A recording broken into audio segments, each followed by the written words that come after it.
Hey Waffle Gang, I do hope you're well. My name is Mark and today we're checking out some more relationship stories, and if you do love a Reddit story, why not consider hitting that like, subscribe, maybe that notification bell too. It all massively helps out, and let's crack on with today's first story. Now today's first story comes from a throwaway account titled, "My female friend brought a guy to my house while I was on vacation without my permission, and I think they had sex in my bed. We are both women in our early 20s. Here's what happened.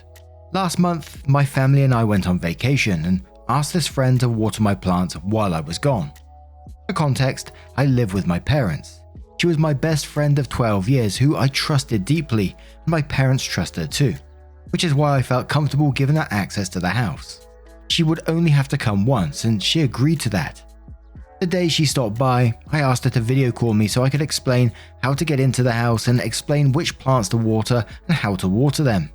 Everything seemed to go well.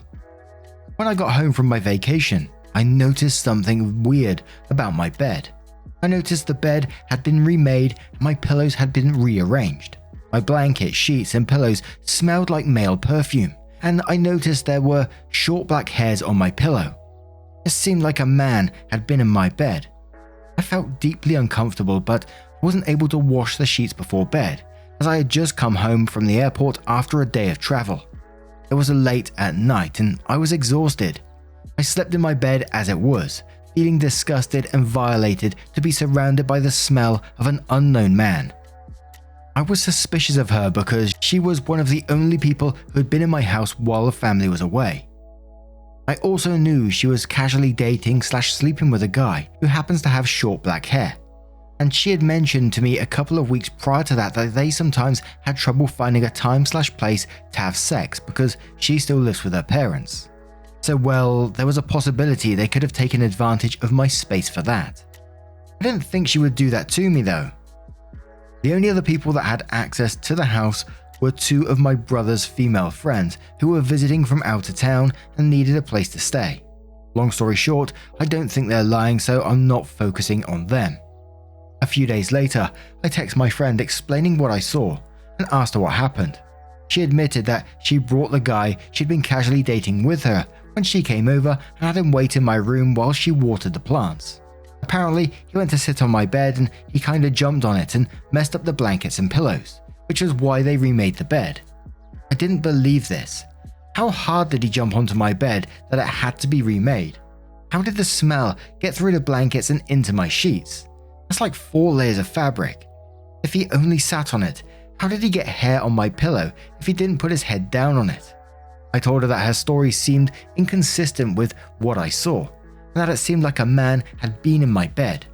I didn't accuse her outright of having sex in my bed at any point during the conversation, and that I felt disgusted, violated, and betrayed. She apologized and assured me again that nothing else happened. I told her I appreciated her apology, but that I didn't believe her, and explained why in a long paragraph. She left me on red and hasn't talked to me since. She also removed me from her close friends list on social media, which is a big deal coming from her. It's been 3 weeks. I'm sad about the situation because this was a very close friend and I don't want to lose her. At the same time, I am hurt she didn't ask me for permission to bring him over and let him in my room.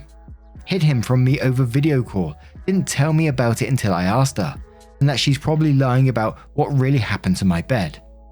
I'm not sure where to go from here. I want to reach out because I miss her and don't want to lose her, but part of me thinks fuck it. I sent the last message. If she wants to fix our relationship, then she should message me. Advice? And we're going to start off with Successful Sky, who says, nope, not happening. She let a stranger in your home and fucked in your bed. She's only mad because you called her out on it. People hate being called out when they are in the wrong. Personally, I would say fuck it and move on from her. Rig says, totally disrespected you by having a stranger in your house. She is pissed because she got caught and they did have sex in the bed, as perfume does not get everywhere by just sitting on the bed. Tell all mutual friends what she did to head off her lies to the friends. Pato says, nope, cut her. She had sex in your bed and left residue. Even if that's not true and she's telling the truth, she brought a man, a stranger, into your home and he sat on your bed and left body residue on it. Still wrong. Bitch, bye. Next time, get a cheap camera to install in your house to make sure your sitter enters and leaves appropriately. Now, I was on the fence about doing this to have someone feed our cat while we were away, but now I'm doing it. People are nasty. Serene says people in their 20s do dumb shit, and this is one of those common things. I'd say forgive her if she had come clean about it initially, apologized and changed your sheets, but she lied and continues to lie. This demonstrates clearly what kind of person she is, what kind of friend she is and will continue to be. Leave her be until she comes back and makes it right, apologizes with words and demonstrates true remorse in action. If you ask her back, you're asking to be taken for granted and disrespected again. Let her go. Evil Flinch says you are friends since you were teenagers. People change if they grow up. Their priorities changes, their values. Often you don't want to see it as a friend and hang on the good old times. All the years you spend together and what you experience, but you should always ask if this person is a good friend now and if you match now. Your friend broke your trust and the trust of your parents. First, she brought someone in your home without your permission. Then she brought him into your room and did an absolute no-go in your bed. To think that she didn't even change your sheets, and so she wanted you to sleep in their body fluids. And instead of owning this shit, she lied and lied. She clearly showed you that fucking this man was more important than your friendship. I also hope that she didn't make a duplicate of the key and use your place as a sex nest when she knows that nobody is home. And one more from me myself who says this is a dumb thing to lose a 12-year friendship over. She shouldn't have done it. She should have washed your sheets. She should have told you the truth, but you should let it go. Don't ask her to house sit or water plants again, but you can still be friends. Life is short. Close friendships are hard to come by. So then, OP goes on to update the post, which says there have been some new developments to the situation and I'm now realizing that I really messed up. You can read my previous post for the full backstory, but here's a summary. I gave my friend access to my house while I was on vacation so she could water my plants. When I came home, there were signs that a man had been in my bed. Based on things she had told me previously, I had some suspicions that she had brought the guy she was casually dating to my house and had sex in my bed without my permission. I texted her asking what happened. I didn't accuse her outright of having sex in my bed, but I mentioned that it seemed like someone had let a man into my bed. She admitted she had brought the guy over and had let him in my room, but denied he had ever gotten into my bed. I said I didn't believe her and doubled down when she insisted that she was telling the truth. She ended the conversation by leaving me on red, and we haven't talked in several weeks. She removed me from her close friends list on social media and seems to be shutting me out. Here are the new developments. I mentioned briefly in my last post that, aside from my friend, the only other people who had access to my house were two of my brother's female friends who were using the area from out of town and were given permission to stay overnight in our empty house. Up until this point, I'd been pretty convinced they had nothing to do with this. Well, I found out yesterday that they had brought a guy with them. I think he was the one who slept in my bed. No one told me this until now. I'd been told that there had been no men with them and that no one had been given permission to sleep in my room, and I believed that. I guess I shouldn't have. Anyway, I now realize that I messed up with my friend and I think she might be telling the truth. Now that I have the full picture, I think she stopped responding because she's probably sick of me accusing her of letting a guy in my bed and not believing her. Of course, I still think it was wrong for her to bring a stranger to my house, let him in my room and hide it from me, but she owned up to it and apologized for it during our last conversation. I've decided I'm willing to forgive her for that because she seemed genuinely apologetic. How do I fix this? I really messed up. She's my best friend of 12 years and I'm devastated that I might have ruined our friendship over this. I feel like an idiot. I think I should reach out, but what should I say? Edit. Okay, fine. Maybe this information isn't exactly proof that she is innocent. Even if she did not use my bed for sex, she still brought a stranger over, left him unattended in my room, and hid the whole thing from me. I guess my new question is about whether I should accept her apology. What would it take for you to forgive a friend for this, or would you not forgive them at all? I don't know, I still wouldn't feel totally comfortable with this. The post says she still brought a man over into your room, into your space.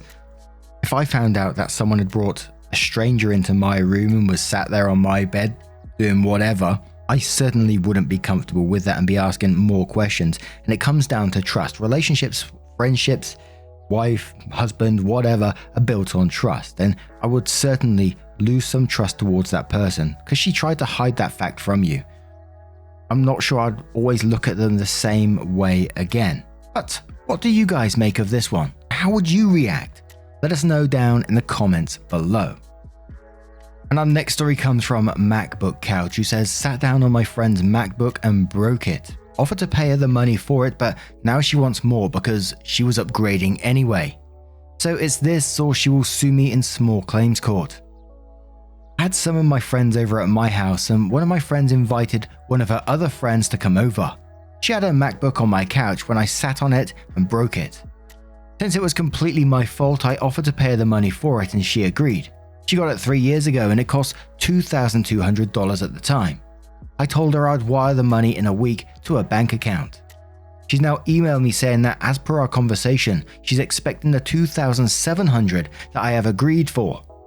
I didn't know why she added the extra money, so I got a number from my friend and called her to find her, telling me she's now expecting me to pay for her new upgraded MacBook, since she was upgrading anyway. She said if I don't agree to do that, she'd be suing me in small claims court. Can a judge agree to that? Should I wire her the $2,200 or should I just tell her to go sue me?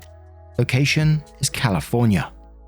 And this one has got an update as well, and it was on the legal advice subreddit, which, is out of my league, but I'm curious where it's going to go. So we're going to cover some comments first, then go to that update. So Irondina says, you don't pay either of those amounts. You pay the depreciated value of the MacBook as the date your butt sat on it, and not a dime more.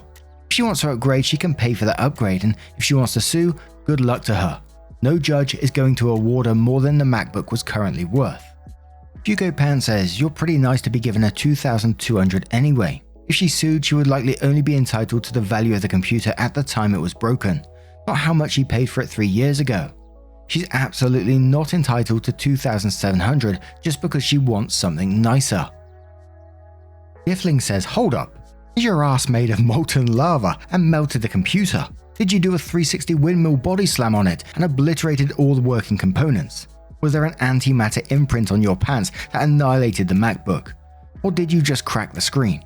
Replacing a cracked screen is significantly cheaper than replacing an entire computer. You should first figure out what exactly is wrong with it before you start forking out this sort of money.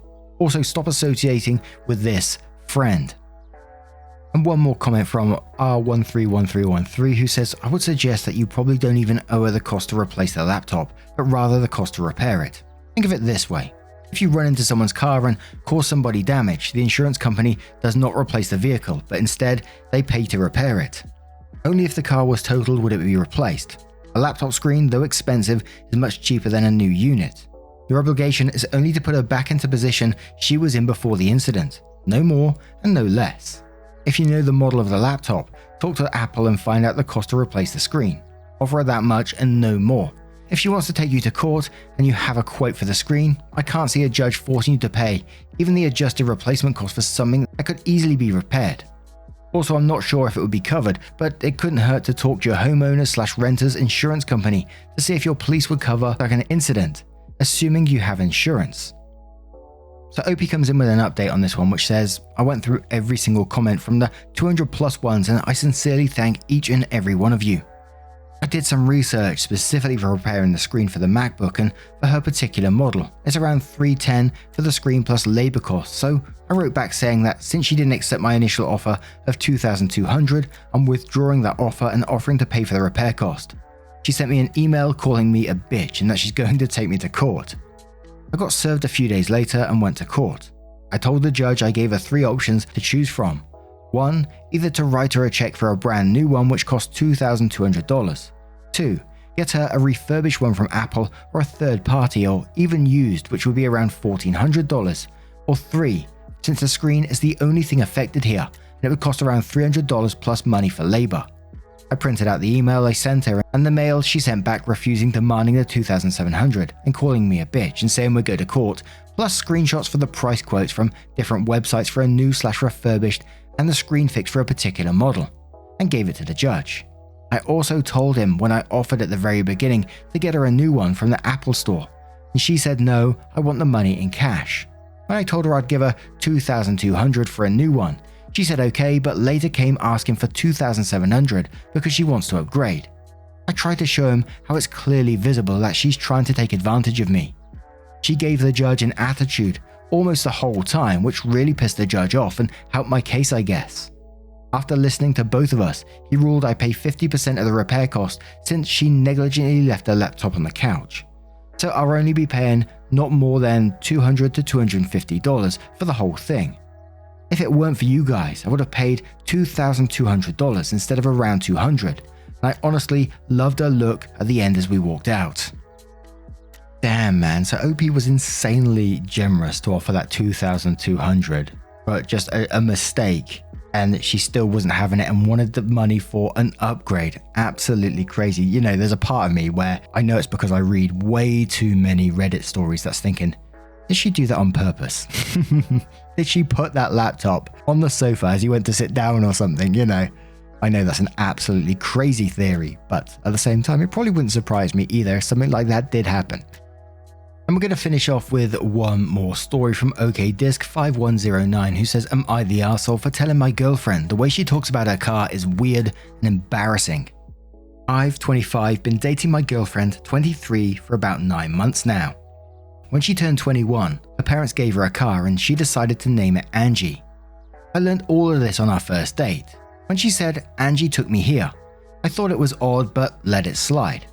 Throughout our relationship, she always talked about her car if she's talking about another person. When she got a flat tire on the highway a few months back, she called me and said that Angie's shoe broke and has to get a new one. When she goes to the car wash, she describes it as giving Angie a bath. This all came to a head this weekend, when me and my friends went out drinking and my girlfriend offered to be the designated driver. We were out for a couple of hours and I admittedly got a bit too drunk. When my girlfriend came to pick us up, she said she's stopping at the gas station first to get Angie something to drink. This is where I may be the arsehole.